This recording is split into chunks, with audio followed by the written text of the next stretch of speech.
Akala ko ngayon niya susuot eh. Ano, pang-flight ka. Hindi mo na. Ano din pag tumatagisin ka mo niya ko yan?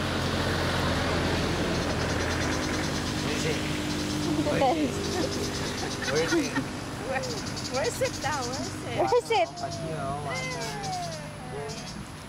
Buka kuya! Oo, sige.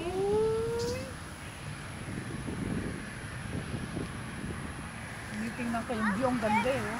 Ganda nga eh. Kaya lang, hindi ka pwede makikita kung wala kang sasakyan. Pag nag-taxi ka, hindi ka naman makakalabas mo.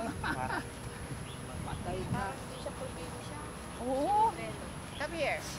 Don't go there. Parlak wala nang dito. Paul, bagay Oh. mo yan. O sa Tarlac. Bawal daw dyan. Pagka walang walang drink.